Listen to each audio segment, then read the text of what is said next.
या चखेगा, वो सब कुछ उस मॉनिटर के सामने बैठे इंसान को महसूस होगा। डोरेमोन तुरंत इसका फायदा उठाता है और नोबिता के हिस्से का बचा हुआ केक बड़े मजे से खाने लगता है। जैसे ही नोबिता को ये बात समझ आती है कि डोरेमोन बिना उसे बताए उसका केक डकार गया है, उसकी आंखों में एक खुराफाती चमक आ जाती है। वो तुरंत इस मशीन को दूसरों पर इस्तेमाल करने का एक खतरनाक प्लान बनाने लगता है। डोरेमोन मॉम की डांट खाकर नया केक लेने बाजार निकल जाता है और इधर नोबिता को मौका मिल जाता है। वो चुपके से बाहर जाकर मशीन के बाकी छोटे छोटे एंटीना अपने दोस्तों की गर्दन पर चिपका आता है। अब शुरू होता है असली खेल। नोबिता मॉनिटर के सामने बैठता है। पहले 1 मिनट वो डेकिसुगी को देखता है, जो बोरिंग तरीके से सिर्फ पढ़ाई कर रहा है।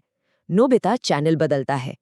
10 मिनट बाद स्क्रीन पर सुनियो बदमाश होकर भागता हुआ दिखता है। पीछे जान है। जान सुनियो को दबोच लेता है और उसे जोर से मुक्का मारता है। और तभी आउच! नोबिता दर्द से तड़पकर अपनी कुर्सी से नीचे गिर पड़ता है। सुनियो को लगी चोट का सीधा दर्द नोबिता को अपने शरीर में महसूस होता है। असली दहशत 30 मिनट बाद आती है। नोबिता जैसे ही अगला बटन दबाता है, अचानक उसे भयानक ठंड लगने लगती है। उसकी सांसें उखड़ने लगती हैं। स्क्रीन पर सिर्फ पानी ही पानी नजर आ रहा है। एक अनजान बच्चा नदी की तेज लहरों के बीच डूब रहा है और पानी के अंदर छटपटा रहा है। नोबिता अपनी जगह पर हांफने लगता है। उसे सच में वो डूबने वाली घुटन और गले में पानी जाने का खौफ महसूस हो रहा है। डोरेमोन, डोरेमोन, मुझे बचाओ, मुझे बहुत ठंड लग रही है, वो बुरी तरह चीखता है। उसी वक्त डोरेमोन कमरे में लौटता है और मॉनिटर देखकर पल भर में पूरी खौफनाक स्थिति समझ जाता है। दोनों बिना एक सेकंड बर्बाद किए एनीवेयर डोर निकालते हैं और सीधा उस नदी के पास पहुंचते हैं। दोनों अपनी जान की बाजी लगा देते हैं और उस डूबते हुए बच्चे नाओकी को पानी से बाहर खींच लाते हैं। एक छोटी सी शरारत ने आज किसी की जान बचा ली थी। इस दिल दहला देने वाले रेस्क्यू के बाद हम पहुंचते हैं कहानी के दूसरे हिस्से में, the breaking point and the echo chamber. Nobita घर लौट आता है, लेकिन उसकी किस्मत उसका साथ छोड़ने वाली थी। वो गलती से टेबल से टकराता है और एक चाय का कप नीचे गिरकर चकनाचूर हो जाता है। ये इस हफ्ते में तीसरी बार था जब उसने कोई कप तोड़ा था। इस बार मॉम और डैड दोनों का गुस्सा 7वें आसमान पर पहुंच जाता है। दोनों मिलकर नोबिता को इतनी भयानक डांट लगाते हैं कि उसकी रूह कांप जाती है। वो उदास होकर भारी कदमों से अपने कमरे में आता है और फूट फूट कर रोने लगता है। उसकी हिम्मत अब पूरी तरह से टूट चुकी थी। फर्श पर बैठे नोबिता की आंखों से आंसुओं की धार बह रही है। वो सुबकते हुए भारी आवाज में डोरेमोन से कहता है, जितना मैं इन सब के बारे में सोचूंगा उतना मुझे दुख होगा। डोरेमोन, मुझे पता है मैं इस दुनिया का सबसे कमजोर और सबसे बेकार लड़का हूँ। डोरेमोन उसे दिलासा देने की कोशिश करता है और कहता है, अरे नहीं नोबिता, तुम में स्ट्रिंग डिजाइन्स बनाने का कमाल का टैलेंट है, तुम बेकार कैसे हो सकते हो। लेकिन नोबिता अब किसी भी बात को सुनने के मूड में नहीं था। वो अपनी ही निराशा के इतने गहरे अंधेरे में डूब चुका था कि डोरेमोन को मजबूर होकर अपनी पॉकेट में हाथ डालना ही पड़ता है।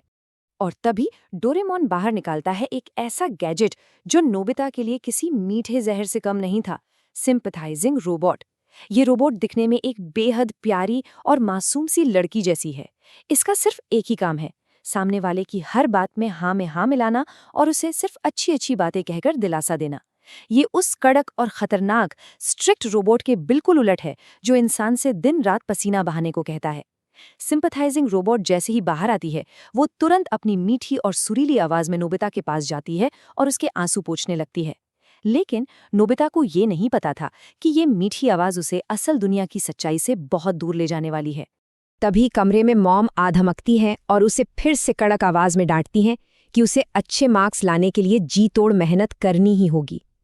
नोबिता का चेहरा फिर से लटक जाता है, लेकिन तभी वो सिंपैथाइजिंग रोबोट नोबिता के पास आती है और बड़े ही प्यार से कहती है, तुम पढ़ाई की चिंता बिल्कुल मत करो नोबिता, जिंदगी में पढ़ाई ही सब कुछ थोड़ी ना होती है। तुम्हें पता है, थॉमस एडिसन जैसे महान और मशहूर साइंटिस्ट भी बचपन में पढ़ाई में बिल्कुल अच्छे नहीं थे। ये सुनते ही नोबिता की आंखों में एक अजीब सी चमक आ जाती है। रोबोट की इस चाशनी में डूबी बात ने नोबिता पर जादू कर दिया था। अब वो एक ऐसी दुनिया में खोने लगा था जहां उसे लगने लगा कि वो बिना कुछ किए ही दुनिया का सबसे महान इंसान बन सकता है। और बस यहीं से शुरू होता है नोबिता की बर्बादी का खौफनाक खेल। सबसे पहले वो अपना सारा होमवर्क एक तरफ फेंक देता है। रोबोट उसके कान में फुसफुसाती है कि खेलने कूदने से बच्चे तंदुरुस्त रहते हैं। फिर वो पूरे कॉन्फिडेंस के साथ जियान और सुनियो के पास बेसबॉल खेलने पहुंच जाता है। लेकिन जैसे ही उसकी तरफ एक तेज बॉल आती है, नोबिता बुरी तरह डर जाता है। वो बैट ही नहीं घुमाता और सीधा आउट हो जाता है। जियान गुस्से से लाल होकर भड़क उठता है।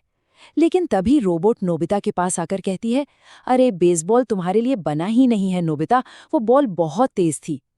इसके बाद तो हद ही हो जाती है।